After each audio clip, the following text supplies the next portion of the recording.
तो हमने 8वें अध्याय के पिछली बार 3 श्लोक किए थे, और जिसमें जो पहले 2 श्लोक थे उसमें अर्जुन के ही सवाल थे। तो उसके पहला सवाल क्या था कि ब्रह्म क्या है, अध्यात्म क्या है और कर्म क्या है। और उसके बाद उसने दूसरे श्लोक में पूछा था कि अधिभूत कौन होते हैं, अधिदेव क्या होते हैं, अधियज्ञ क्या होते हैं, और एक जो मनुष्य है वो मृत्यु के बाद किसको, क्या रूल है, क्या नियम है कि वो कहाँ जाता है। तो ये जो है कृष्ण अर्जुन के सवाल थे। तो हमने ब्रह्म, अध्यात्म और कर्म ये हमने पिछली बार कर लिया था। तो आज हम आगे चलेंगे। आज उन्होंने वो क्या पूछा है, अधिभूत, अधिदैव और अधियज्ञ। तो 4, 5 और 6 आज हम ये 3 श्लोक इकट्ठे लेंगे, जिसमें कृष्ण बता रहे हैं अर्जुन को कि उत्पत्ति विनाश वाले सब पदार्थ अधिभूत हैं और पुरुष अधिदैव है। और हे देहधारियों में श्रेष्ठ अर्जुन, इस शरीर में मैं अधियज्ञ हूं। और जो पुरुष अंत काल में मुझको ही स्मरण करता हुआ शरीर को त्याग करता है वह मेरे स्वरूप को प्राप्त होता है, इसमें कुछ भी संशय नहीं है। कारण है कि हे कुंती पुत्र अर्जुन, यह मनुष्य अंत काल में जिस जिस भी भाव को स्मरण करता हुआ शरीर को त्यागता है उसको ही प्राप्त होता है। परंतु सदा उसी भाव को चिंतन करता हुआ, क्योंकि सदा जिस भाव का चिंतन करता है अंत काल में भी प्रायः उसी का स्मरण होता है। तो आज हम इसमें जो ये 4, 5, 6 है, हमें 4 चीजें पता पड़ेंगी कि अधिभूत क्या है, अधिदेव क्या है, अधियज्ञ क्या है, और मृत्यु का आखिरी का नियम क्या है कि आप कहाँ जाएंगे। तो सबसे पहले तो उन्होंने क्या बताया कि अधिभूत, देखो हमने क्या जाना था, ब्रह्म क्या होता है, वो जिसका कभी विनाश नहीं होता है ना। और फिर लेकिन हमारे जो भी आसपास है, हमारे आसपास क्या है, सब कुछ विनाशकारी है, हर चीज का विनाश हो रहा है।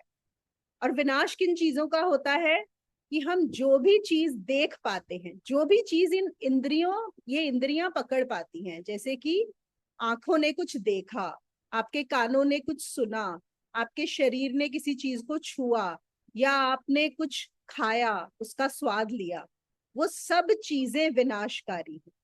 तो जो भी चीज विनाश हो रही है वो क्या है, वो है अधिभूत। ब्रह्म क्या है, जिसका कभी विनाश नहीं होता, और जिसका विनाश होता है, जो इंद्रियों के द्वारा पकड़ा जाता है, वो है अधिभूत। उसको हम ऐसा भी बोल सकते हैं, पदार्थ जो हम समझते हैं। देखो, एक होता है पदार्थ मतलब मैटर, और एक है परमात्मा। पदार्थ क्या है, वो है ग्रॉस, और परमात्मा क्या है, वो है बहुत सटल, वो है बहुत सूक्ष्म। तो जो पदार्थ है, जो वो क्या है, ग्रॉस मैटर, जिसका विनाश होता है, वो है अधिभूत। ये हमें डेफिनेशन, जिसको हम देह भी बोलते हैं, हम ये हर चीज जो विनाशकारी है वो किससे जान पाते हैं, देह से। तो देह क्या है, देह की ही यहाँ पे जो बताई गई है भाषा, वो क्या है, अधिभूत। और इसीलिए जो लोग पदार्थ में मानते हैं, जैसे हम बोलते हैं ना कि science does not believe in God. आप लोगों ने सुना होगा, जो भी बड़े बोलते हैं कि हम बड़े साइंटिफिक बैकग्राउंड के हैं, हम साइंस को मानने वाले हैं, हम ये भगवान वगैरह में नहीं मानते, हम इन चीजों में नहीं मानते। क्यों नहीं मानते? क्योंकि वो पदार्थवादी हैं। मतलब वो क्या बोलते हैं कि हमें हर चीज का प्रमाण पदार्थ में चाहिए। ये बड़ी समझने वाली बात है। साइंस किस चीज पे काम करती है, वो मैटर पे काम करती है, वो ग्रॉस पे काम करती है, वो उस पे काम कर रही है जो विनाश होने वाला है। तो इसलिए उन्हें परमात्मा का कभी ज्ञात हो ही नहीं सकता। साइंस परमात्मा को नहीं जान सकती, साइंस आगे जा ही नहीं सकती। क्यों? उसे वो ही चाहिए जो मैटर है, जो ग्रॉस है, जो पदार्थ है। ठीक है ना।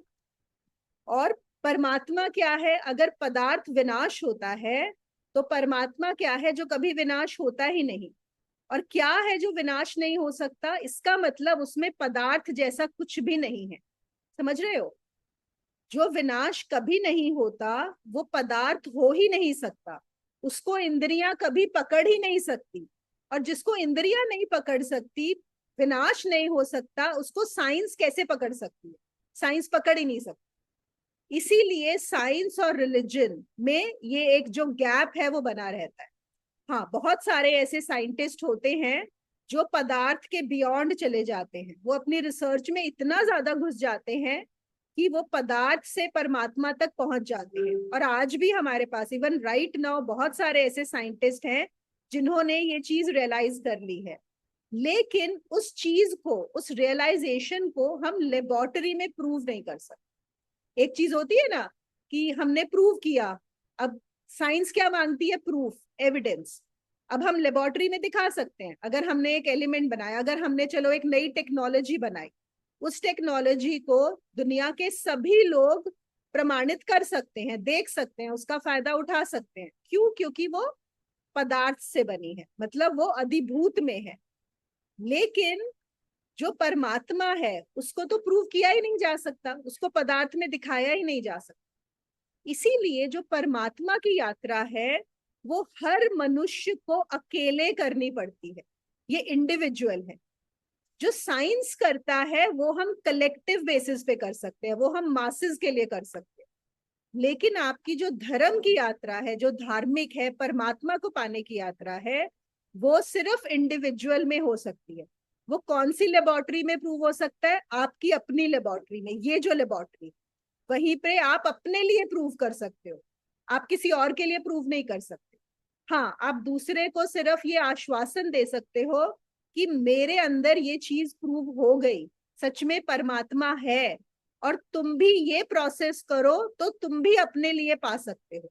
लेकिन जब दूसरे को दी जा रही है तो वो क्या है? इंफॉर्मेशन। वो नॉलेज कब बनेगी, वो ज्ञान कब बनेगा आपका? जब आप अपने लिए उस चीज को प्रूव कर लो। तो हर एक को ये यात्रा खुद ही करनी पड़ती है, धर्म की यात्रा। साइंस की यात्रा एक साइंटिस्ट आपके लिए कर सकता है, एक साइंटिस्ट ने एक आविष्कार किया, वो आपके काम आ सकता है।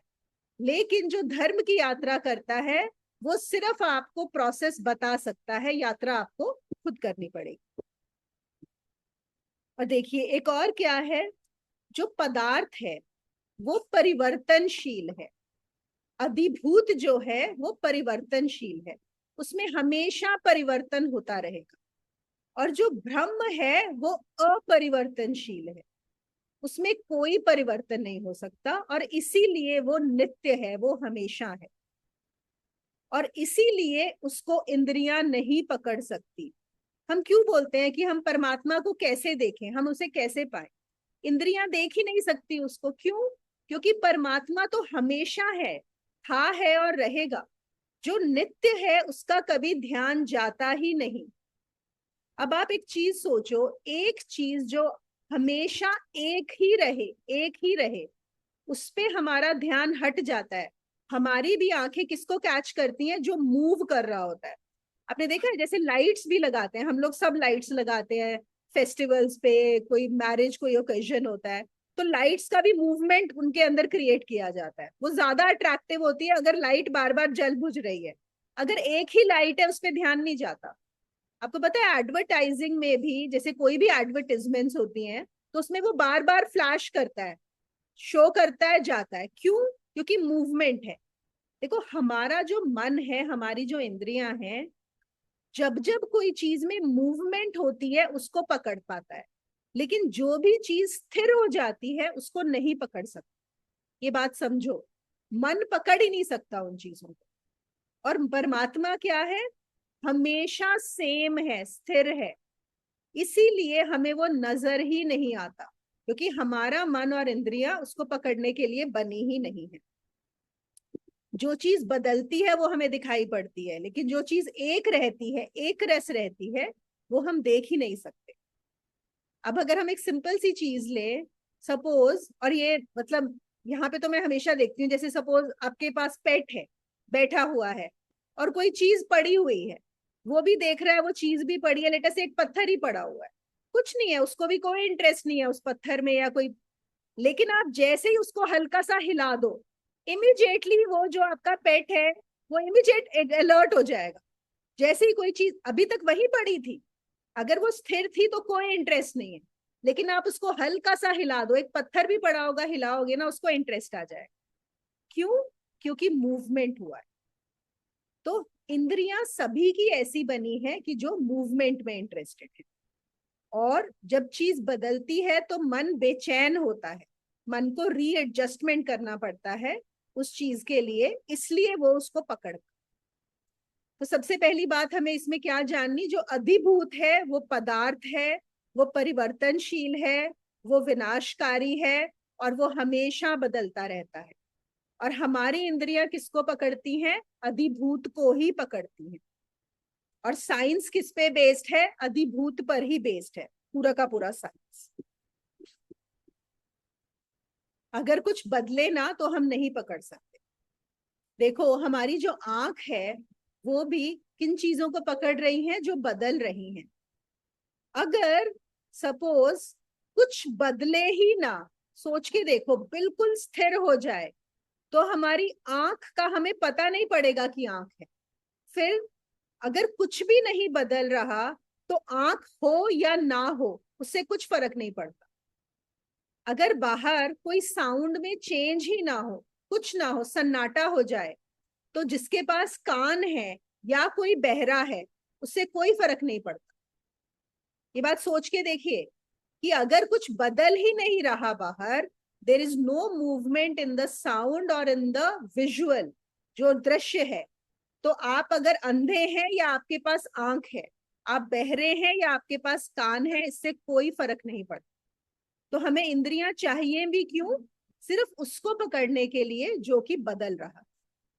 और यही बड़ी गहरी बात है। और जो कभी नहीं बदलता वो ही, जो हमें पहले बताया गया था कि वो ब्रह्म है।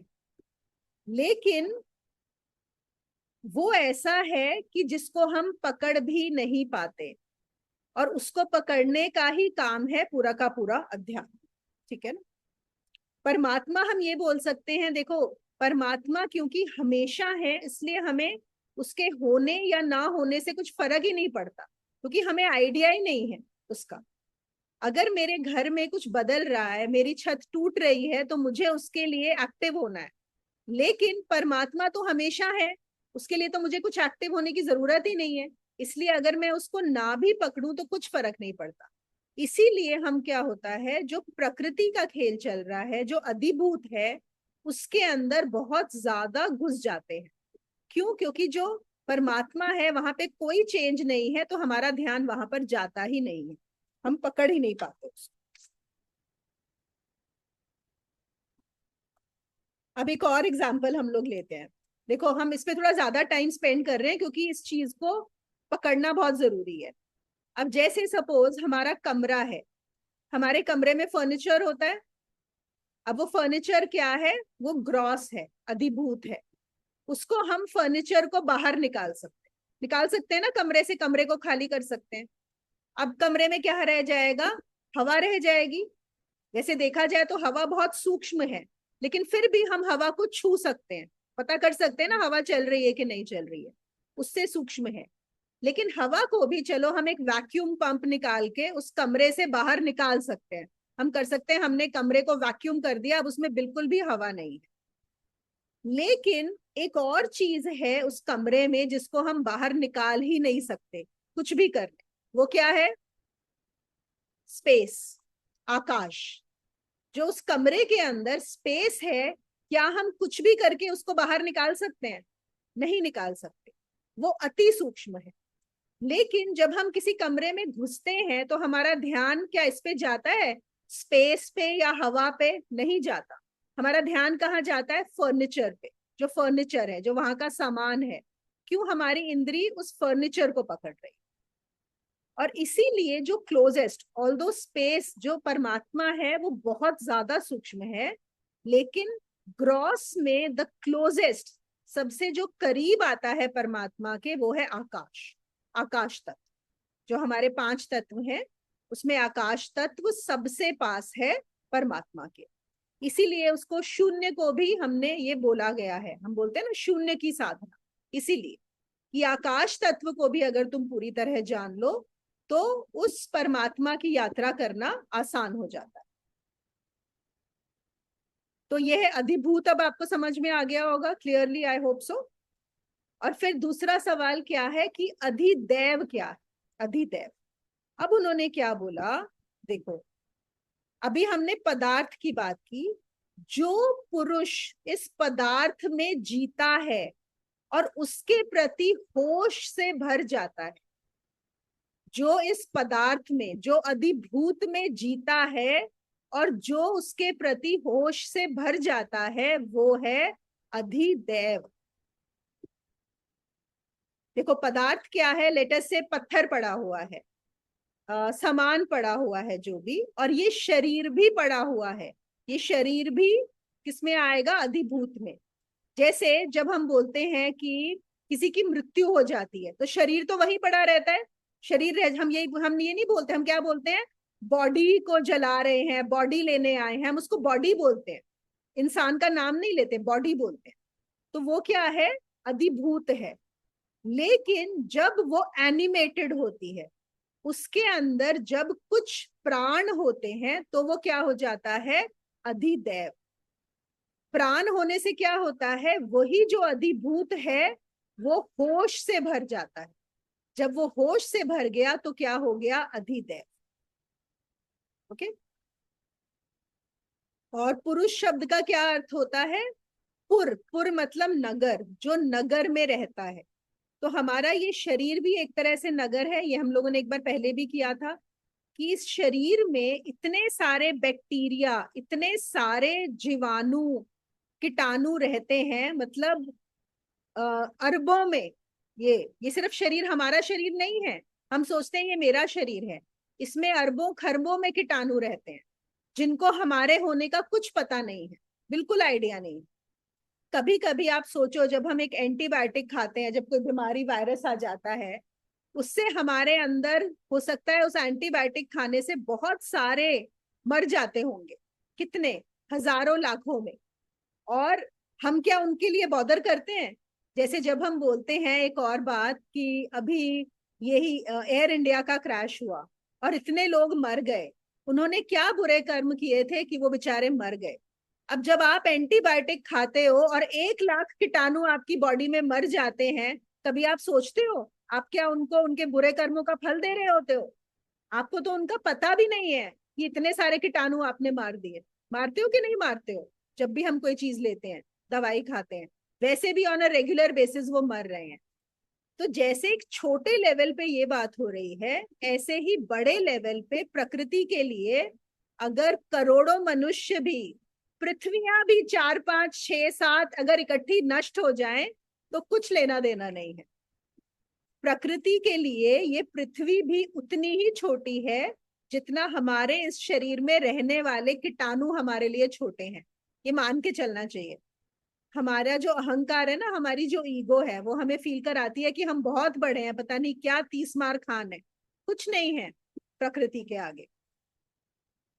तो फिर से पुरुष जो है, जो पुर में रहता है, मतलब जो पदार्थों में रह रहा है, जो इन अधिभूत के बीच रहता है, और इस अधिभूत के प्रति जो होश में आ जाता है, वो है अधिदैव। तो जो हम लोग हैं, हम ये ऐसा मान सकते हैं कि हम लोग क्या हैं, सब हम अधिदैव हैं, क्योंकि हम अवेयर हैं इस शरीर के प्रति, इस संसार के प्रति। कुछ अवेयरनेस तो है ना, हमें ये तो पता है ना कि मैं ये शरीर हूं, और कुछ नहीं पता, इतना तो हम मानते ही हैं कि मैं ये शरीर हूं। तो इसका मतलब क्या हो गया, हम होश में भर गए इस पदार्थ के प्रति।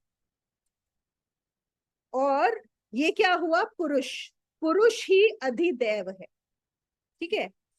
और जिस दिन ये पुरुष पूरी तरह से, पूर्ण रूप से चेतना में आ जाता है, पूर्ण रूप से होश में आ जाता है, उस दिन वो पुरुषोत्तम हो जाता है। देखो पुरुष से ही बना है पुरुषोत्तम। पुरुष कौन है, जो इस पदार्थ के प्रति होश में है, जो हम लोग हैं। और जो पूरी तरह होश में आ जाएगा जब, लेकिन हमारा जो होश है वो पूरा नहीं है, आधा अधूरा है। और हम लोग बेहोशी और होश के बीच में घूमते ही रहते हैं, डोलते ही रहते हैं। जैसे जब हम सो जाते हैं तो बेहोश हो जाते हैं। हम कई बार कुछ खाना खा रहे होते हैं, उस खाने में इतने घुस जाते हैं कि बेहोश हो जाते हैं। कभी हम कोई मूवी देख रहे होते हैं, बेहोश हो जाते हैं। कोई शराब पी के बेहोश हो जाता है, कोई ड्रग्स लेके बेहोश हो जाता है, कोई कुछ करता हुआ बेहोश हो जाता है, कोई अपनी इच्छा के प्रति इतना पागल हो जाता है कि बेहोश हो जाता है। तो हम जो है बेहोशी और होश के बीच में पेंडुलम की तरह घूमते रहते हैं। ये तो हम सबका अनुभव होगा कि कभी कभी हम बहुत अवेयर होते हैं, हमारी चेतना काफी होती है, और कभी कभी हम बिल्कुल ही बेहोशी टाइप में होते हैं, बिल्कुल हमें ध्यान नहीं होता, या हमें नींद भी आ रही है तो वो बेहोशी का ही एक साइन है। ठीक है ना? तो बेहोशी से होश में जो चल रहा है, जो मूवमेंट हो रही है, वो है अधिदैव, वो है पुरुष। और जिस दिन वो पुरुष 100% होश में आ जाएगा, तो उस दिन क्या हो जाता है? वो पुरुषोत्तम, पुरुषोत्तम। ठीक है ना? एक और यहाँ पे ओशो बताते हैं कि बेहोशी के कई कारण है। जैसे मैंने बोला कि हम किसी इच्छा के प्रति, हमारे अंदर जब कोई डिजायर उठ जाती है, आपने देखा है उस समय हम बेहोशी छा जाती है, हम उस डिजायर को फुलफिल करने के पीछे भागने लगते हैं। एक और चीज जहां पर बहुत बेहोशी छाती है वो होता है किसी भी भाव का उठना। जब हम बड़े भावुक हो जाते, हम लोग इमोशनल जो बोलते हैं ना, देखो, इमोशनल होना एक, ठीक है, एक एक पॉइंट पे ठीक है, हम बोलते हैं मनुष्य ही है जो इमोशनल हो सकता है, लेकिन मनुष्य मतलब पुरुष। लेकिन हम यहाँ पे पुरुष के जो हाईएस्ट पोटेंशियल है, पुरुषोत्तम होने की बात कर रहे हैं। और अगर हमें पुरुषोत्तम होना है तो उसमें आपका इमोशनल होना आपके लिए बाधा बनता है। बहुत भावुक हो जाना आपके पूरे होश में आने के लिए बाधा है। क्योंकि जब जब आप बहुत भावुक हो जाओगे तो आप क्या करोगे? आप बेहोशी में जाओगे, आपका होश कम हो जाएगा। जैसे जब हमें बहुत गुस्सा आता है, गुस्सा क्या है? भाव है ना। बहुत गुस्सा आया किसी चीज के, किसी के लिए, तो हम बेहोश हो जाते हैं। अगर हम बहुत गिल्टी फील कर रहे हैं किसी चीज को लेके, कई बार हम बड़े गिल्ट में चले जाते हैं, तो हम बेहोशी की तरफ चले जाते हैं। अगर हम एम्बैरेस हो जाते हैं, परेशान हो जाते हैं, दुखी हो जाते हैं, तो हम बेहोशी की तरफ जाते हैं। इसीलिए इन चीजों के लिए मनाही है। क्यों बोलते हैं कि क्रोध में मत आओ, गिल्ट मत करो, बुरा मत वो करो, बहुत ज्यादा ओवर इमोशनल मत हो जाओ, क्योंकि तुम बेहोश होने के कगार पे खड़े होता। ठीक है ना? फिर यहाँ पे उन्होंने क्या बताया है कि जो पदार्थ है वो सोया हुआ अधिदैव है। पदार्थ क्या है? सोया हुआ अधिदैव। अधिदैव कौन है? पुरुष। और जो अधिदैव है वो है जागा हुआ पदार्थ। तो हम लोग, मैंने क्या बताया, हम लोग सब अधिदैव हैं, तो जागे हुए पदार्थ हैं। लेकिन क्या यही हमारा इनफ है कि हम जागे हुए पदार्थ हो जाएं? नहीं।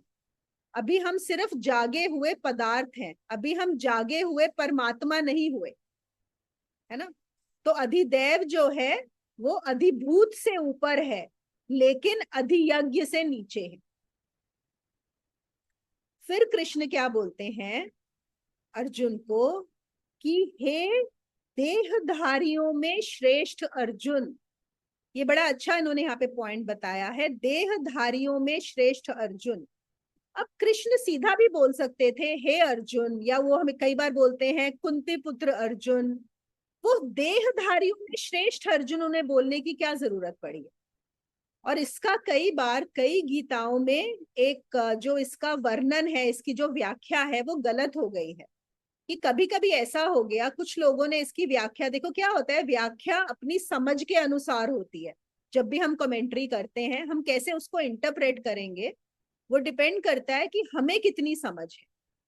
तो कई लोगों ने क्या बोला, क्योंकि वो क्षत्रिय है इसलिए वो देहधारियों में श्रेष्ठ है। नहीं, ऐसा नहीं है। किसी ने बोला क्योंकि वो कल को होने वाला सम्राट है, राजा है, इसलिए देहधारियों में श्रेष्ठ है। नहीं, ये सब सांसारिक भाषाएं हैं, इससे नहीं होता है। किसी ने बोला कि अर्जुन इतना बड़ा मतलब जो योद्धा था इसलिए श्रेष्ठ है, नहीं, इसलिए भी श्रेष्ठ नहीं है।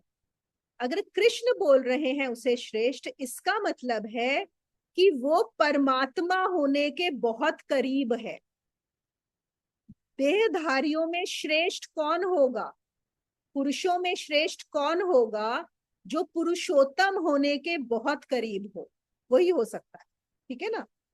तो फिर वो क्या बोलते हैं कि हे देहधारियों में श्रेष्ठ अर्जुन, इस शरीर में मैं अधियज्ञ हूं। अब हमारी वो क्या डेफिनेशन का मतलब बता रहे हैं कि अधियज्ञ कौन है। वो कहते हैं मैं ही अधियज्ञ हूं और तू अधियज्ञ होने के बहुत करीब है। तो अधियज्ञ क्या है? जो हमने बात की पुरुषोत्तम की, वो जो सेंटर है, वो जो एक फाइनल पॉइंट है जो एक पुरुष हो सकता है, वो है अधियज्ञ। अब हम इसको देखो एक और एग्जाम्पल से समझ सकते हैं। आप एक 3 सर्कल्स ड्रॉ करो। देखो एक बड़ा सर्कल हम ड्रॉ करते हैं, ठीक है? एक बड़ा सर्कल सोचो, वो हुआ अधिभूत मतलब पदार्थ, जो आउटर सर्कल है, ठीक है? और उसका जो इनर पॉइंट है, जो बीच में सेंटर है, वो है अधियज्ञ, जो है कृष्ण। और उस आउटर सर्कल की लाइन और इस सेंटर पॉइंट के बीच में कौन है? अधिदेव। समझ गए इस बात को? Is it clear? बाहर है अधिभूत, सेंटर में है अधियज्ञ और बीच में है अधिदेव। तो हम लोग कहाँ आते हैं? हम लोग बीच में आते हैं, हम लोग बीच में हैं। अब जब भी हम बेहोश होते हैं, जब भी हम भावुक होते हैं, जब भी हम अपनी इच्छाओं के पीछे पागल होते हैं, तो हम बाहर की तरफ जाना, हमारी यात्रा बाहर की तरफ जाने लग जाती। और जब भी हम साधना करते हैं, समझ आते हैं, होश में आते हैं, तो हम इस तरफ आना शुरू होते हैं। तो हमारी जो जिंदगी है वो उस बेहोशी और होश के बीच में डोलती रहती, हम उसमें हैं। और हमें जब कृष्ण भी अर्जुन को ये गीता का पाठ दे रहे हैं, तो वो कहाँ चाहते हैं? वो चाहते हैं कि अर्जुन उस सेंटर पे आ जाए। जब तक हम उस सेंटर पे टिक नहीं जाते, तब तक हम डोलते रहते हैं, कभी उधर कभी इधर। आज ना सुबह मैं मक्खन निकाल रही थी, तो मैं हाथ से निकाल रही थी, वैसे तो जनरली मिक्सी में निकालते हैं ना, तो मैंने कहा आज मैं हाथ से करती हूँ। तो बहुत टाइम लगा, फेंटे जा रही थी, तो मैं उसको फेंटते फेंटते मुझे ना यही ध्यान में आ रहा था, मैंने कहा देखो साधना भी ऐसे ही है कि फेंटते जाओ और कई बार ऐसा लगता है आप थक जाता है हाथ, आपको लगता है अरे यार निकल ही नहीं रहा, बिल्कुल वो ना मलाई पतली पतली हुए जाती है, होता है कि नहीं? लेकिन एक सडनली एक पॉइंट आता है जहां पे वो हार्ड होना शुरू हो जाती है। आप फेंटते फेंटते हार्ड होती है और फिर एकदम वो पानी छोड़ देती है और होता है मक्खन निकल गया। और एक बार मक्खन निकल जाए तो फिर वो पानी में मिक्स नहीं होगा। अब आप उसको कितना ही मिक्स करो, वो पानी में मिक्स नहीं होता, है ना? ऐसी हमारी साधना हमें उस बेहोशी से करते जाओ इस पॉइंट पे ले आएगी।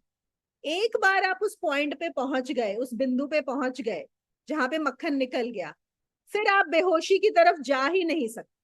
बिल्कुल ऐसा ही है। लेकिन जब तक वो नहीं निकलता, जब तक आप उस सेंटर पर नहीं पहुंचते, तब तक साधना करते जाना है, छोड़ना नहीं है। अगर मैं छोड़ देती उसको निकालना, अरे यार थक गई निकल ही नहीं रहा, छोड़ो, तो नहीं निकलता, है ना? तो धैर्य की बहुत जरूरत है। तो अभी क्या है, जो अर्जुन है वो कह रहे हैं कृष्ण के बहुत करीब है। जब और कृष्ण उसको जब अधियज्ञ की बात बता रहे हैं, एक तो कृष्ण का होना, अर्जुन का कृष्ण के पास होना, और कृष्ण का अर्जुन को उपदेश देना ही उसे देहधारियों में श्रेष्ठ कर देता है। वो बोलते हैं कि एक ऐसे गुरु के पास होना जो अधियज्ञ है। यहाँ पे कृष्ण क्या बोल रहे हैं? मैं अधियज्ञ हूं, जो सेंटर पे है। और तुम अगर इतनी तुम्हारे होश आ गया है कि तुम वहां पे तुम भी उस सेंटर पर पहुंच सकते हो, तो वो ही है तुम्हारा सबसे श्रेष्ठ होना, उससे ऊपर कुछ नहीं है। और वो कहते हैं, अर्जुन ओशो कहते हैं कि कृष्ण अर्जुन को यह भी याद दिला रहे हैं कि अर्जुन, यह जो क्षण है ये बहुत मोमेंटस है, ये जो घड़ी है ये बड़ी अलौकिक है। और ये ऐसी घड़ी है जिसकी पुनरुक्ति नहीं होती। देखो, पुनरुक्ति का मतलब है जो बार बार नहीं आती। कभी कभी कोई मोमेंट्स ऐसे होते हैं आपकी लाइफ के जो बहुत रेयर होते हैं, बस, जिन जो रिपीट नहीं होंगे। तो वो कह रहे हैं अर्जुन तू बहुत करीब है उसके। तो आई होप ये क्लियर हो गया होगा। अधिभूत, अधिदैव और अधियज्ञ, वेरी गुड। इसका तुम फोटो खींच के ना ग्रुप में भी डाल देना मीनाक्षी, ठीक है। तो फिर से जो पहला है वो है पदार्थ बाहर, और उसके बाद है अर्ध चेतना, आधी चेतना, कभी होश कभी बेहोश।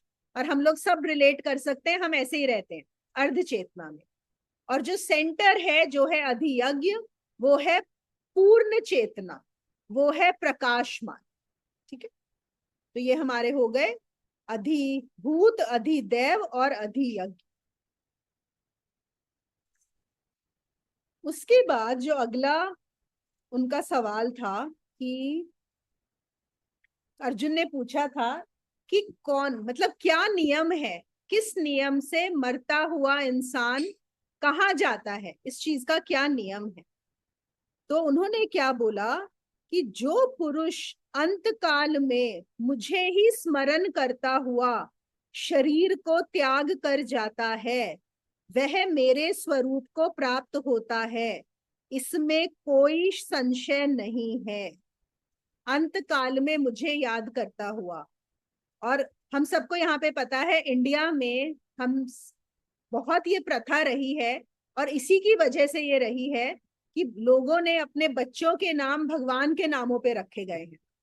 उसका यही रीजन है, क्योंकि क्या होता है कि आपको अंत में ज्यादातर जो देखा गया है, आप अपने बच्चों को याद करते हैं। कोई जब मर रहा होता है उसको होता है अरे मेरे उस बेटे को बुला दो, बेटी को बुला दो, ये कर दो, बच्चों को याद करते हैं जो सांसारिक लोग हैं। तो उन्होंने क्या एक हैक निकाला कि अगर बच्चों का नाम, सपोज तुमने कृष्ण रख दिया, आपके बेटे का नाम कृष्ण है, तो आप एंड में क्या बोलोगे, अरे कृष्ण को बुला लाओ, है ना। तो आप आखिर में कृष्ण को याद करते हुए आपका मृत शरीर छूट गया। ये देखो, ट्रिक तो निकाली थी लेकिन ये ट्रिक काम नहीं करती है।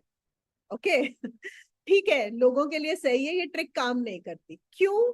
क्योंकि सिर्फ बोलने की बात नहीं है कृष्ण को बुला दो।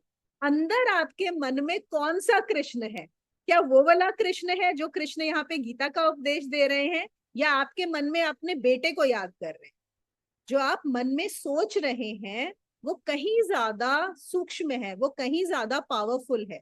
तो आपके बोलने से नहीं होगा कि कृष्ण का नाम ले लिया, अंदर आपके अंदर क्या छवि है।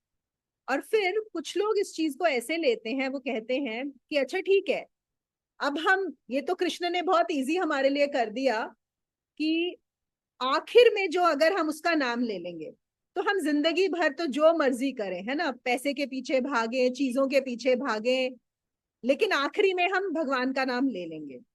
लेकिन ये भी एक फैक्ट है कि अगर आपने जिंदगी भर जिस चीज का प्रैक्टिस नहीं की, आपको आखिरी समय में उसकी कभी याद आएगी ही नहीं। और ये तो प्रूव हो चुका है, हर तरह से प्रूव हो चुका है, ठीक है ना। अगर आप आखिरी क्षण में जिसको याद करेंगे वो ही आपके दिमाग में रहता है। और क्या चीज रहेगी आखिरी क्षण में याद? जहां पर आपका फोकस पूरी जिंदगी रहा है। तो इसमें ना ओशो ने एक मुल्ला नसरुद्दीन की स्टोरी बताई। तो उन्होंने बोला कि आपको याद है पिछले पिछले चैप्टर में हमने किया था कि मुल्ला नसरुद्दीन ने अपनी बीवी का कत्ल कर दिया था 30 साल के बाद। तो ऐसा हुआ कि उसके बाद उसको फांसी की सजा दे दी गई मुल्ला को। तो अब फांसी लगनी थी। तो फांसी से पहले आपको पता ही है कि वो पूछा जाता है कि तुम्हारी आखिरी इच्छा क्या है। तो मुल्ला को भी पूछा गया। तो उसने कहा कि कुछ लोग हैं जिनसे मेरी बात होनी थी, जरा उनको बुला दीजिए, मुझे उनसे कुछ बात करनी है। मेरी एक बिजनेस डील होने वाली थी किन्हीं लोगों से, तो मुझे उनसे बात करनी। तो अब जेलर ने बोला अरे आखिरी भी मरने वाला है कल सुबह, अभी तुझे बिजनेस डील की पड़ी है, अब ठीक है पर आखिरी इच्छा है तो ठीक है। तो उन लोगों को बुला दिया गया और वो लोग बैठे, और ये जेलर भी सुन रहा था कि क्या बात हो रही है। और मुल्ला नेगोशिएट किए जा रहा था, डील जो है नेगोशिएट हो रही है, पूरी की पूरी डील।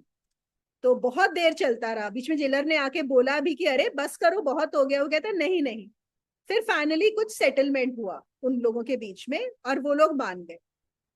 और फिर क्या था उस जमाने में, जब फांसी दी जाती थी तो जो फांसी है वो नगर के बीच में दी जाती थी, बिल्कुल बीचों बीच चौराहे पे लटका के। और ये होता था कि जिसको भी फांसी दी जा रही है उससे पहले वो कोई चाहे तो कोई मैसेज दे सकता है, कुछ कहना चाहे तो दे सकता है। तो जब मुल्ला को जब लगाई उससे पहले बहुत सारे हजारों लोग इकट्ठे थे, तो उनको बोला गया कि अच्छा मुल्ला तुम क्या कहना चाहते हो। तो मुल्ला ने बोला मैं ये कहना चाहता हूं कि जूता छाप साबुन ही सबसे अच्छी साबुन है। और ये कहा और मुल्ला को फांसी लग गई। तो फिर क्या पता लगा कि जूता छाप साबुन वाले असल में वो ही उनके साथ मुल्ला का डील चल रहा था। और मुल्ला ने उनसे 1 करोड़ रुपया लिया था कि हाँ मैं तुम्हारा एडवर्टाइजमेंट करके जाऊंगा, ठीक है ना। तो इसीलिए उसने नगर में अनाउंस कर दिया। और वो इतनी देर नेगोशिएट इसलिए कर रहा था क्योंकि वो लोग बोल रहे थे अच्छा हम 50 लाख देंगे, 70, उसने 1 करोड़ से नीचे माना ही नहीं।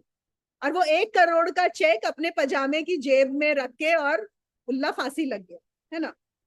अब देखो, जिसने जिंदगी भर पैसे के बारे में सोचा हो वो आखिरी मोमेंट भी डील करके ही जाएगा, है कि नहीं। वो ऐसा हो सकता है कि वो भगवान को याद हो, हाँ, लेकिन अगले उसमें भी पक्का वो किसी अच्छा बिजनेस में ही जाएगा मुल्ला, पक्की बात है। जिंदगी भर की जो आदत होती है वो आखिरी क्षण तक पीछा करती है, वो छोड़ती नहीं है। और इसके लिए हम एक और प्रैक्टिस कर सकते हैं, एक और चीज जो हम प्रयोग कर सकते हैं। देखो, मृत्यु की तैयारी तो नहीं कर सकते, लेकिन हम लोग जब रोज रात को सोते हैं तो क्या होता है, जो भी सोते वक्त जो आपका लास्ट ख्याल होता है, ये आप लोग पहले तो एक्सपेरिमेंट करना 1 हफ्ते कि रात में आप क्या सोचकर सोए हो। आप देखोगे सुबह उठते ही पहला ख्याल उसी चीज का होगा। सपोज आप रात में कोई भी आप एक अपना टॉपिक उठा लो कि रात में उसके बारे में सोचते हुए उसी पे ध्यान लगाते हुए आप सो जाओ। तो जब आप सुबह उठोगे तो वही आपका पहला ख्याल होगा। और इवन जब बेहोशी होती है तब भी ऐसा ही होता है। कि मैं पहले भी मैंने आप लोगों को बताया था कि मेरी एक बार सर्जरी हुई थी। तो मुझे एनेस्थीसिया का इंजेक्शन दिया गया। और जब एनेस्थीसिया दिया तो मैं सोच रही हूँ कि अरे मैं तो बेहोश हुई नहीं हूँ, और अभी डॉक्टर मेरी सर्जरी शुरू कर देगा और मुझे बहुत दर्द होगा। तो मुझे डॉक्टर को बताना है कि मैं बेहोश नहीं हुई।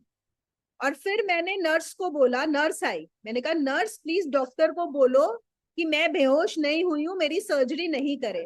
तो नर्स ने बोला अरे मैडम 10 घंटे हो गए, आपकी सर्जरी भी हो चुकी, सब हो चुका, 10 घंटे बीत चुके थे उसके बीच में, लेकिन मेरा ख्याल वहीं पे था। तो जैसे ही होश आया तो वो जो लास्ट थॉट थी माइंड में वही की वही थॉट थी इमिजिएटली। ये मैं पहले कई बार ये बात बता चुकी हूँ। तो ये चीज हम रात में सोते हुए इस पर एक्सपेरिमेंट कर सकते हैं, ठीक है ना। तो इसीलिए क्यों बोला जाता है, वो यहाँ पे क्या बोल रहे हैं, जो निरंतर मेरा ध्यान करे। निरंतर ध्यान इसीलिए जरूरी है कि अगर हम निरंतर प्रभु के स्मरण में रहेंगे तो आखिरी क्षण भी प्रभु का ही स्मरण होगा, चेतना में ही रहोगे, नहीं तो नहीं हो। ओशो यहाँ पर लिखते हैं, मौत इस जीवन की सबसे बड़ी घटना है। ये बहुत बड़ी बात है। हम मौत से डरते हैं, वो कहते हैं इस जीवन की जो सबसे बड़ी घटना है वो है मौत। उससे बड़ी कोई घटना हो ही नहीं सकती। और उस घटना के क्षण में अगर आपने उसको सही से पास कर लिया, सही स्मरण कर लिया, तो बस उसके बाद सब कुछ सही हो जाने वाला है, वो स्मरण। लेकिन अगर उस समय आपने स्मरण परमात्मा का नहीं किया, किसी और चीज का किया, तो समझो फिर से एक और यात्रा शुरू हो जाएगी। और उस समय अगर भय के मारे भी स्मरण किया, कुछ लोगों को क्या होगा, दिमाग में चल रहा है अपने बच्चे, बिजनेस, लेकिन कुछ डर लग गया, अरे नहीं नहीं मुझे तो परमात्मा को याद करना है, लेकिन डर के मारे, तो डर हावी हो जाएगा, वो भी परमात्मा का स्मरण काम नहीं आएगा। क्यों? क्योंकि आपका जो भाव है भाव यहाँ पे बहुत मैटर करेगा। अंदर क्या है, बाहर से आप क्या बोल रहे हो, सोच रहे हो, वो नहीं, जो आपके अंदर चल रहा है वो बहुत इंपॉर्टेंट होता है। मैंने आप लोगों को उस दिन बताया था ना कि एक कुछ लेडी है जिसने वो देखा कि कोई इंसान है जो अभी भी मृत्यु के बाद भी उसकी फैक्ट्री कैसी चल रही है, शरीर छोड़ चुका है लेकिन वो फैक्ट्री के आसपास ही घूम रहा है। ऐसे और भी कई लोग हैं। एक और अभी लेटली किसी का आया था कि वो जो लेडी है उसको ये लगता है मैंने ये घर बनवाया था और ये घर मेरा दूसरों को किसी को नहीं चलाना आता, मुझे ही चलाना आता है। तो वो घर में ही है, वो घर से जा ही नहीं रही, छूट ही नहीं रही, घर में ही घूम रही, शरीर छूट चुका है लेकिन वो वही घर पर ही है। तो ऐसा बहुत सारे किस्से होते हैं। और जिसको हम बोलते हैं ना प्रेत लोक, एक जो बोला जाता है, आप लोगों ने सुना होगा। कोई डरने वाली बात नहीं है, ऐसा कुछ वो खराब वो नहीं होता। इट इज जस्ट कि आपका शरीर छूट के भी आप उसी में ही घूमते रहते हो, वहीं पर ही घूमते रहते हो आसपास, मतलब आगे मूव नहीं करते, उससे ऊपर लोकों में जब मूव नहीं करते। वो भी इसीलिए होता है कि अगर बहुत ज्यादा स्ट्रॉन्ग अटैचमेंट अगर आपकी होती है। और फिर वो कहते हैं कि उस क्षण में अगर तुमने अंतर ज्योति को स्मरण रखा, अंतर ज्योति मतलब पूरे होश में रहे, तो तुम्हें साफ दिखाई पड़ेगा कि मृत्यु हो ही नहीं रही। क्या समझ में आएगा? मृत्यु हो ही नहीं रही। अगर चेतना में पूर्ण होश में गए, सिर्फ शरीर छूट रहा है और कुछ भी नहीं हो रहा, तुम तो हो ही। और फिर जो तुम्हारी गति होगी वो अलौकिक होगी। और इसीलिए ये जो श्लोक है, ये जो श्री कृष्ण ने गीता में बताया है, हम सब ने सुना है अखंड जप के बारे में। होता है ना, बहुत लोग करते हैं। हम कहीं पर हरे राम हरे कृष्ण का अखंड जाप चल रहा है या कहीं पर अखंड ज्योति लगाई हुई है, उसका कारण सिर्फ यही है कि ताकि ध्यान आपका अखंडित उसमें रहे। और अगर आप सोचो कि आपका एक जीवन सिर्फ साधना में, इसमें नहीं कि मेरी इच्छाएं पूरी हो जाएं, इच्छा पूर्ति में, बल्कि साधना में आपने एक जीवन लगा भी दिया, पूर्ण समर्पित कर भी दिया, तो उससे जो आपको मिलने वाला है वो इच्छा पूर्ति से कभी मिल ही नहीं सकता।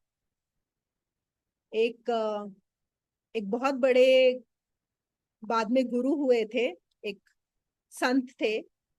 तो जब उनको जो गुरु ने साधना दी, बहुत मुश्किल साधना थी, बहुत ही मुश्किल साधना, तो उनसे लोग पूछते थे कि तुम ये साधना क्यों कर रहे हो, क्यों अपना जीवन बर्बाद कर रहे हो, पता नहीं क्या होगा, इसका फल मिलेगा भी कि नहीं मिलेगा, और इतने में तुम जो इस संसार को एंजॉय कर सकते हो वो भी छोड़ दे रहे हो। तो उन्होंने बोला कि पता नहीं कितने जीवन मैंने इस इच्छा पूर्ति के पीछे व्यर्थ लगाए हैं, व्यर्थ गंवाए हैं। अगर एक जीवन मैंने गुरु को समर्पित कर भी दिया, साधना में लगा भी दिया, नुकसान कुछ नहीं होने वाला, मेरा नुकसान कुछ नहीं हो रहा, क्योंकि वैसे भी व्यर्थ ही जाने वाला है ये जीवन, कोई है ही नहीं, इसमें कुछ मोल नहीं है। तो कम से कम क्या पता, अगर गुरु बोल रहे हैं कि क्या पता कुछ अगर निकल आया, वो जो बोल रहे हैं सही है, तो मैं बिल्कुल ट्राई करना चाहता। तो मुझे ये बात बहुत सही लगती है कि एक जीवन, हमको लगता है हमारा एक, कुछ लोग सोचते हैं एक जीवन मिला है, खूब एंजॉय कर लो, हम तो बस यहाँ पे एंजॉयमेंट के लिए आए हैं।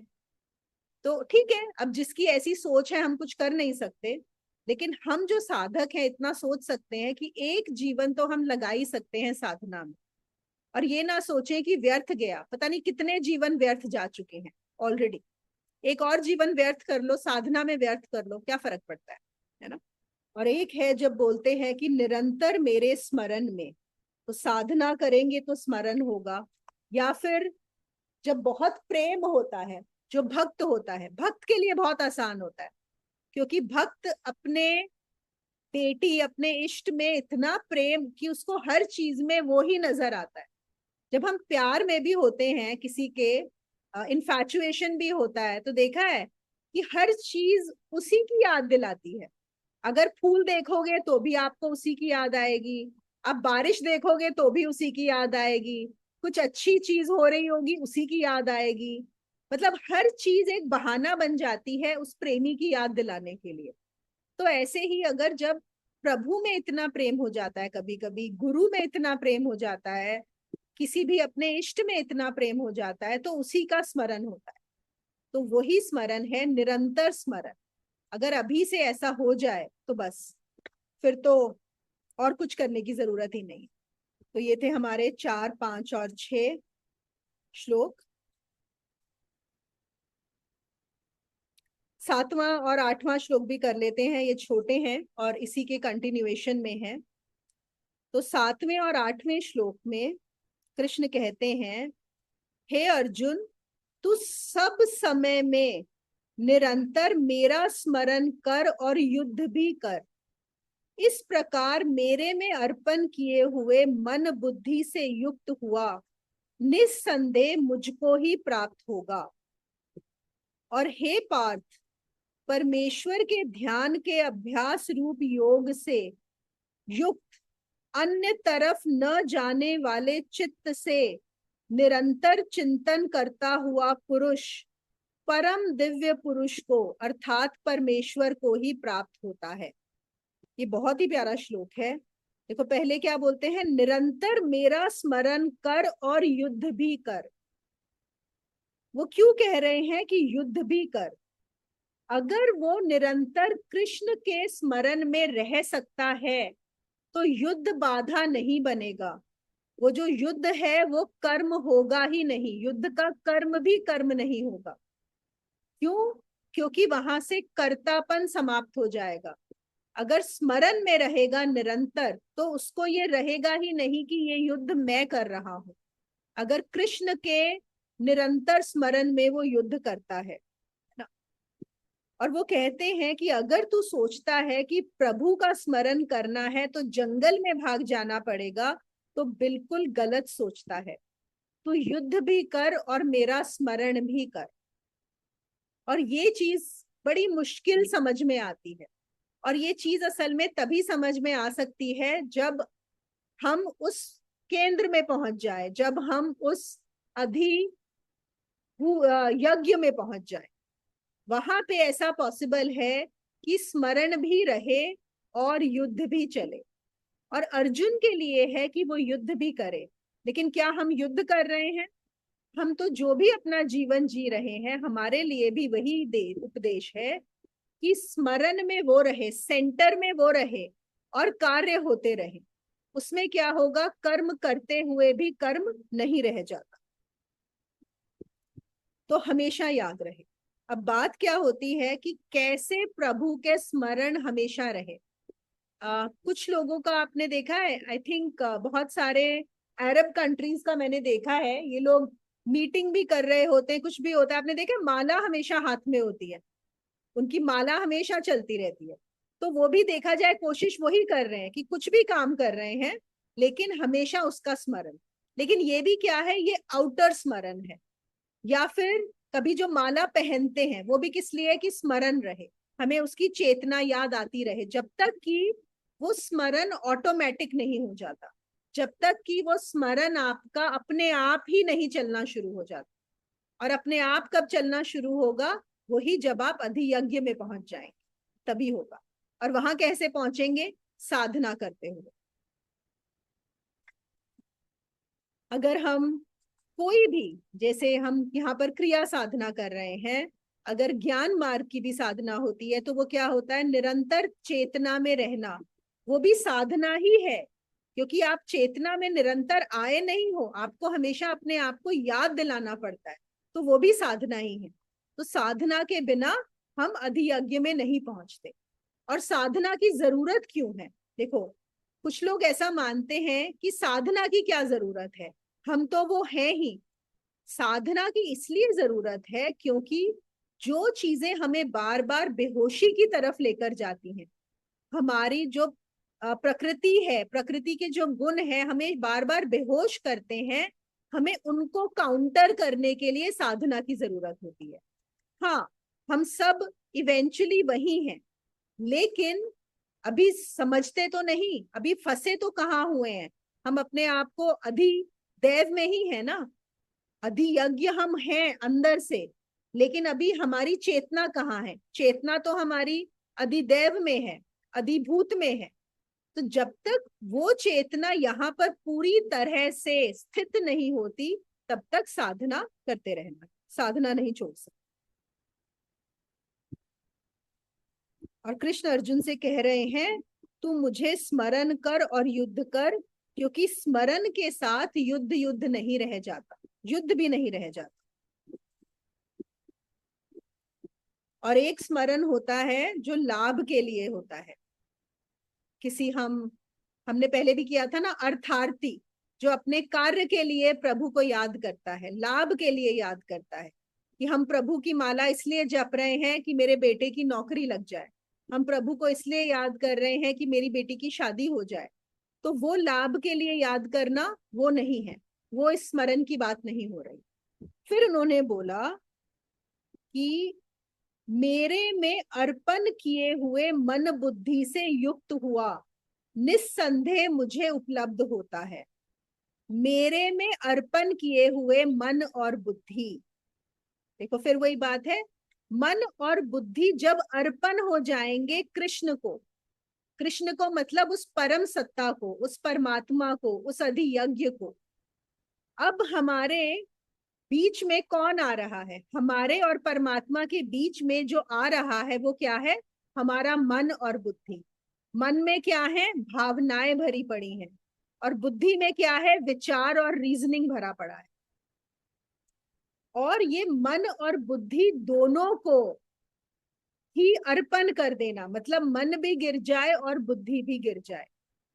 फिर से हमारे पाठ आ जाते हैं यहाँ पे। मन गिर सकता है आपका, जो हम मन गिराने की बात करते हैं, हम मन को सोचकर नहीं गिरा सकते, लेकिन हम मन पे कैसे कार्य कर सकते हैं? सांसों के द्वारा, प्राणायाम के द्वारा। जैसे हमारा सबसे पहले क्या होता है, जो बाहर होता है अन्नमय कोश, ये जो हमारा शरीर है, फिर होता है प्राणमय, और फिर होता है मनोमय। जो हमारा मन है उसको काबू में लाने के लिए हमें प्राणमय कोश पर काम करना पड़ता है। इसीलिए प्राणायाम की इतनी ज्यादा इंपॉर्टेंस है। अब हम जब बोलते हैं कि, सबने सुना होगा कि आपको जब गुस्सा आ रहा होता है तो लोग बोलते हैं कि नहीं, कि लंबी सांस लो, डीप ब्रीदिंग करो, गुस्सा आ रहा है तो पहले लंबी लंबी सांस लो। क्यों? क्योंकि जब हम गुस्से में होते हैं तो हमारी सांस की गति बहुत तेज हो जाती है। आप कभी भी ये नोटिस करना, जब भी आप गुस्से में हो आप तेज तेज सांस लेने लगोगे, और उस समय मन आपका डोमिनेटिंग हो जाएगा। अगर आपको मन की डोमिनेशन को नीचे करना है तो आपको सांस की प्रक्रिया को बदलना होगा, और आप धीरी और धीमी और गहरी सांस लो। तो क्या होगा? मन से वापस आपका प्राणमय कोश में आ जाएगा और मन आपके कंट्रोल में आ जाएगा। तो हम जो भी प्राणायाम करते हैं वो इस मन को काबू में लाने के लिए करते हैं, उसके लिए वो साधना की जरूरत है। फिर जब हम ज्ञान सुनते हैं, ज्ञान की बातें सुनते हैं, हम नेति नेति करते हैं, वो किसके लिए होता है? हमारी बुद्धि के लिए। क्योंकि हमारी बुद्धि जो है उसको लगता है कि मुझे रीजनिंग चाहिए, मुझे आंसर चाहिए, ये ऐसा क्यों है, ये ऐसा क्यों नहीं है। वहां पे हमें ये जो ज्ञान की बातें हैं ये हमें हेल्प करती हैं। अब जैसे हम बोलते हैं कि हमें प्रूफ दो, जो दिखाई नहीं देता हम उसको कैसे मान लें, कैसे मान लूं कि वो एग्जिस्ट करता है जो दिखाई नहीं देता। लेकिन हम ये तो जानते हैं ना कि हमारी आंखों की जो दृष्टि है वो बहुत लिमिटेड है, बहुत कुछ है जो हमारी आंखें नहीं देख सकती। अभी यहाँ पे बहुत सारे ऐसे जानवर होंगे, जैसे बिल्ली ही है, वो कुछ वो देख सकती है जो हमारी आंखें नहीं देख सकती। रात को अंधेरे में हमारी आंख काम नहीं करती, लेकिन उल्लू की आंख काम करती है, वो देख पाता है। चमगादड़ की आंख काम करती है। तो आंख आंख का भी फर्क होता है। तो इसका मतलब ऐसा हो सकता है ना कि जो हमारी आंखें नहीं देख पाती वैसा भी कुछ इस समय यहाँ पर मौजूद हो जो हमारी आंख कैप्चर नहीं कर पा रही। कुछ चीज माइक्रोस्कोप ले पाता है, टेलीस्कोप कैप्चर कर पाता है, लेकिन हमारी आंख नहीं ले पाती। तो जब हम ऐसी रीजनिंग देने लगते हैं हमारी बुद्धि को, तो फिर हमारी बुद्धि को लगता है कि हाँ बात तो सही है, ये जो मेरी धारणा है कि जो मैंने देखा नहीं मैं उसमें कैसे विश्वास करूं, शायद ये धारणा गलत है। तो ऐसे ज्ञान से, बुद्धि से हम बुद्धि को काबू में लेकर आते हैं। मन को कैसे काबू में लेकर आते हैं? प्राणायाम से। बुद्धि को काबू में कैसे लेकर आते हैं? ज्ञान से। और फिर वो जो मन और बुद्धि जब टिक जाते हैं, एक समय ऐसा आता है जब इन दोनों को पूरा विश्वास हो जाता है कि हाँ हम बड़े लिमिटेड हैं और हम कुछ गलत कर रहे हैं, तो वो अपने आप गिर जाते, अपने आप ही गिर जाते।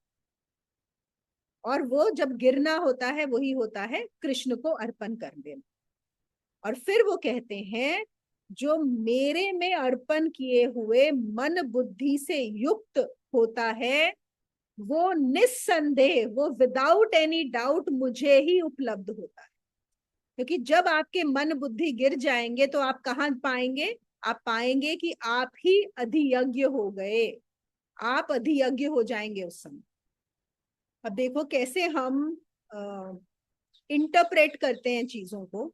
आप सबको पता होगा कि जो स्वामी दयानंद हुए थे, उन्होंने क्या देखा कि परमात्मा की जो मूर्ति है वहां पर एक चूहा खाना खा रहा है। चूहा परमात्मा की मूर्ति के आसपास घूम रहा है, तंग कर रहा है।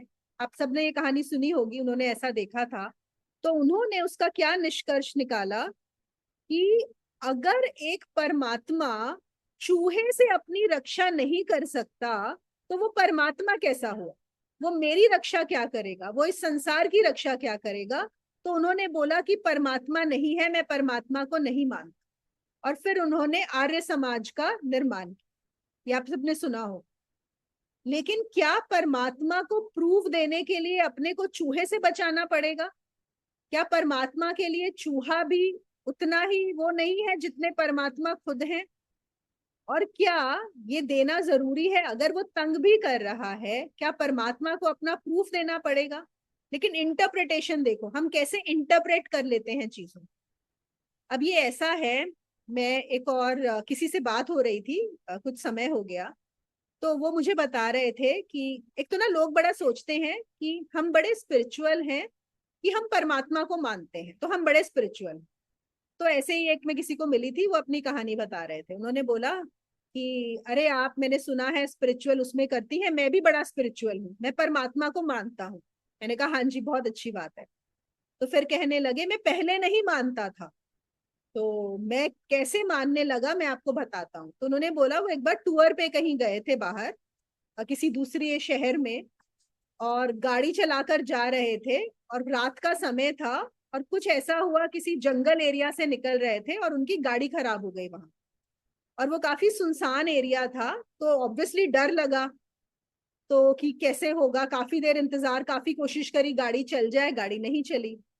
फिर उन्होंने परमात्मा को प्रे किया। उन्होंने बोला कि हे भगवान, अगर तू है तो मैं यहाँ से बच गया, ठीक ठाक निकल गया, तो मैं तुझे मानने लगूंगा, मैं मान जाऊंगा कि तू है। और कोइंसिडेंस कि कोई गाड़ी आ गई, 2 मिनट में ही एक गाड़ी आ गई, उसमें से कुछ लोग आए, उन्होंने उनकी हेल्प की और वो एकदम सही सलामत अपना पहुंच गए जगह। तो कहते मैं तब से परमात्मा को मानने लग गया। तो अभी ऐसे लोगों को तो क्या जवाब दो? लेकिन आप सोच सकते हो कि अगर सपोज, ये तो कोइंसिडेंस की बात है, ऐसा तो नहीं है कि परमात्मा अपना प्रूफ देने आया था कि मैं एग्जिस्ट करता हूँ। और अगर उस रात को उनकी हेल्प ना होती, वो सही सलामत घर ना पहुंचते, तो वो बोलते परमात्मा है ही नहीं। क्या परमात्मा तुम्हें ऐसी छोटी छोटी चीजों में एविडेंस देगा कि मैं हूं या नहीं हूं? मतलब परमात्मा का मतलब भी नहीं पता है कि नहीं? ऐसा थोड़ी होता है कि उसने मेरा ये काम कर दिया तो परमात्मा है, और मेरा ये काम नहीं हुआ तो परमात्मा नहीं है। जिनकी ऐसी बुद्धि है उनके लिए परमात्मा है ही नहीं, वो परमात्मा है ही नहीं, है ना? तो इसलिए इंसान परमात्मा को भी अपनी बुद्धि से ही उनकी एक जो है आइडिया बनाता है कि गॉड कैसा है। इसीलिए जैसे कुछ संतों के पास लोग आके पूछते हैं ना कि भगवान है कि नहीं है, तो वो जवाब ही नहीं देते। ये तुम्हारा भगवान से मतलब क्या है? पता नहीं तुमने क्या इमेज बनाई हुई है अपने माइंड में भगवान की। और ज्यादातर लोग तो यही सोचते हैं कि भगवान का काम है हमें बचाना, हमारी रक्षा करना। जैसे लोग बोल रहे हैं कि इतने सारे लोग एयर इंडिया क्रैश में मर गए, भगवान क्या कर रहा था? भगवान ने क्या किया, इसका मतलब भगवान है ही नहीं। निरंतर चिंतन कैसे होगा, जब आप स्वयं ही अधियज्ञ हो जाएंगे, तभी आप निरंतर चिंतन में रह सकते हैं, निरंतर स्मरण में रह सकते हैं। और तभी आप युद्ध करते हुए, अपने सारे कार्य करते हुए, जो भी कार्य कर रहे हैं, आप अपने कमा रहे हैं, घर में बच्चों के लिए कर रहे हैं, जो भी कार्य कर रहे हैं, वो निरंतर चिंतन रहेगा। और वो कर्म होते हुए भी आप कर्म बंधन में बिल्कुल भी नहीं पड़ेंगे। बहुत अच्छा था दीदी, बहुत ही क्लैरिटी है तो हाँ वही चीज, पर वही है, अलग तो वही चीज। तरीके से। हाँ लेकिन आपने अधिदेव बहुत अच्छे से यज्ञ समझाया को गया। बहुत अच्छे से समझाया। बहुत अधिभूत, अच्छे से अधिदेव और अधियज्ञ। हाँ मतलब अधिभूत तो वो हुए जो हम पहले थे, अधिदेव थोड़ी बहुत नॉलेज होगी हल्की फुल्की कि हम ये शरीर नहीं है, अधियज्ञ जहाँ पे जाना है नहीं, बस। अधिभूत है पदार्थ। हाँ ठोस पदार्थ, मतलब सपोज समझ। अगर एक पत्थर भी पड़ा हुआ है तो वो क्या है, वो अधिभूत है। नहीं, तो हम देह थे, जैसे कि हम अपनी हम अपने आप को देह अधिदेव, मांगते हैं, तो हाँ अधिभूत ही हुए ना फिर हम। नहीं अधिदेव हैं। मतलब अगर अच्छा हम अपने अधिदेव। आप को देह भी मान रहे हैं, लेकिन शरीर में कुछ तो है ना, कुछ तो अच्छा होने का होश है। तो वो, लेकिन हाँ उसके अंदर हम, हो सकता है कि अधिभूत के बिल्कुल डिग्रीज का फर्क होगा, कि हम बहुत ज्यादा अपने आप को वही मानते हैं तो बिल्कुल अधिभूत के पास होंगे, और जितने हम इधर होते जाएंगे उतने अधियज्ञ के पास होते जाएंगे। ठीक है ना, ठीक है तो वो हाँ डिग्री जी। में बहुत फर्क है, कुछ भी हो सकता है। अब बीच में ठीक है। तो हमारी जो साधना है, साधना का क्या काम है, कि हम उस डिग्री में जो अधिदेव के बेहोशी वाले पॉइंट से हैं, उसकी बजाय हम पूरे होश वाले पॉइंट पे आ जाए, पुरुष से पुरुषोत्तम हो जाए। तो उस वे में मोनिका, जो आदि भूत है वो तो आदि देव हो नहीं पाएगा। अधिभूत साधना। देखो, अधिभूत अगर मैं बोल रही हूँ, एक पत्थर भी है जो अधिभूत है, उसका किसको ज्ञात है, कौन जानता है, अधिदेव जानता है उसको उस पत्थर होने का है। लेकिन अगर हम देखें जो एवोल्यूशन है, जो हमारा एवोल्यूशन का साइकिल है, उसमें वो पत्थर भी एक दिन अधिदेव हो जाए। वही तो चल रहा है ना, हम बोलते हैं कि सबसे पहले एवोल्यूशन साइकिल में होते हैं मिनरल्स, फिर होता है प्लांट लाइफ, फिर होता है एनिमल लाइफ, फिर आते हैं मनुष्य, उसके बाद एवोल्यूशन साइकिल। तो बड़ा स्लो, मतलब ये चलता रहता है, ये खेल है, एटर्नल खेल है। तो हमें चिंता नहीं करनी कि अभी इस पत्थर का क्या होगा, है ना। तो बहुत अच्छा था जो आर्ट ऑफ डाइंग का भी बताया ना, यस्टरडे आई अटेंडेड वो शिवानी, बीके शिवानी, हाँ and her discourse was also on art of dying. Okay. बहुत ही अच्छा था। सो इट वाज, एंड आज वो वही चीज रिपीट हो रही थी, so it was really really good. क्या होता है, ज्यादातर जैसे देखो, संसारी और आध्यात्मिक में एक और बड़ा फर्क होता है। संसारी लोग बड़े खुश होते हैं एक बच्चा पैदा होता है तो, है ना, बच्चा होने वाला है या बच्चा पैदा होता है, बड़ी खुशियां मनाते हैं, और किसी की मृत्यु होती है तो बड़ा दुख मनाते हैं। आध्यात्मिक बिल्कुल उल्टे होते हैं, वो मृत्यु को बड़ा अच्छा मानते हैं, वेट करते हैं, उनकी पूरी प्रिपरेशन होती है मृत्यु के लिए। और संसारी हमेशा पूरी ये होती है कि मैं मृत्यु से कैसे बच जाऊं, कैसे टाल दूं, कैसे डिले कर दूं उसको। ठीक है ना। और जब किसी का जन्म होता है ना, मुझे तो हमेशा दिमाग में आता है, हाय राम, अभी इसको पूरा साइकिल पूरी जर्नी बाकी है अभी इसकी। और आपने वो बताया था ना कि सर्जरी वाला एग्जाम्पल, वो मेरे साथ भी हुआ था। जब हाँ मेरी यूट्रस की सर्जरी होनी थी तो ना वो बहुत टाइम बाद मुझे लेके गए, तो मैं वेट करती कब होगी मेरी सर्जरी। तो जब वो मुझे लेके उन्होंने इंजेक्शन लगाते लेके बात करी, तो मेरे दिमाग में यही चल रहा था, पता नहीं कब करेंगे, इतना टाइम हो गया। तो वो जब मेरे को जब मैं थी, मैंने कहा ना मैडम कब करेंगे मेरी सर्जरी, कहते मैडम आपकी सर्जरी हुए भी 4 घंटे हो गए। 4 बज गए शाम के। बिल्कुल सेम हुआ था। हाँ बिल्कुल ऐसे ही होता है। तो देखो यहाँ पे तो हम बेहोश हुए थे, है ना, वो भी हाँ एनेस्थीसिया से।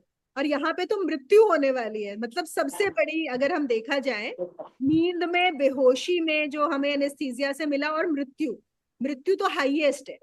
तो इसलिए जो भी हमारा लास्ट विचार होगा बिफोर गेटिंग इनटू, ये शरीर छोड़ने से पहले, वो ही आगे होने वाला है। तो एक साधक की पूरी तैयारी उस क्षण के लिए होती है, उस आखिरी क्षण के लिए। और बुद्ध तो अपने भिक्षुओं को बोलते थे कि हर मोमेंट तुम मृत्यु को याद रखो हर मोमेंट, क्योंकि कभी नहीं पता कब आ जाए। हम ये थोड़ी हम बोल रहे हैं कि 20 साल बाद आएगी। लोग बोलते हैं अच्छा अभी तो बहुत समय पड़ा है, कर लेंगे तैयारी। अरे कोई पता है मूवमेंट का? अगले मूवमेंट आ गई तो, आज रात को आ गई तो, कल सुबह आ गई तो। इनफैक्ट हम लोग एक और जो ज्ञान स्वामी जी थे, वो हमें एक और चीज बोलते थे हमेशा। कहते थे हर रात जब तुम सोते हो, हर रात पूरा क्लियर करके सो। अब सब कुछ क्लियर करके रात में सोने से पहले किसी से माफी मांगनी है, माफ करना है, कोई तुम्हारे माइंड में कार्य पड़े हुए हैं कि क्या पता मैं सुबह उठूं कि नहीं उठूं, तो कम से कम कुछ भी मेरे दिमाग पे बोझ ना हो कि मुझे ये करना बाकी था। और जब अगले दिन सुबह उठो तो फिर से भगवान का धन्यवाद दो कि हाँ आज एक और दिन तुमने दिया है, और उसको अच्छी तरह से जियो, पूर्ण रूप से जियो उसके स्मरण। और रात को फिर नमस्कार करके सो, क्योंकि एक रात तो होना ही है जो आखिरी रात होने वाली है। एक दिन तो होना ही है कि आखिरी दिन होने वाला है ना। तो हर सुबह सोचो ये आखिरी दिन है, और हर रात को सोचो ये आखिरी रात। हमेशा क्लियर रहो, नो बैकलॉग, कुछ बैकलॉग नहीं लेके जाना यहाँ से। कुछ बोल रही हो मीनाक्षी? म्यूटेड हो। मैंने कहा होमवर्क भी है ना अब हमको, सो हाँ, रात को सोने से पहले देखो। और इसीलिए एक और बोलते हैं, मैं तो ज्यादातर क्रिया योगीज को बोलती हूँ, रात में हंसा करते हुए सो, सबसे अच्छा है। एक तो रात भर आपका चलेगा, और सुबह उठोगे तो भी उसी में उठो। We have also done this in Hiranyagarbha, which we still continue. That when you हाँ go to bed, thankfulness, gratitude, forgiveness, सब मांग के then you sleep. बिल्कुल बिल्कुल। जी, हाँ जी। जो एकदम बेहोशी की हालत में चले मृत्यु हो जाती है, तो उनका फिर कैसे भी अपने को पता चले हो?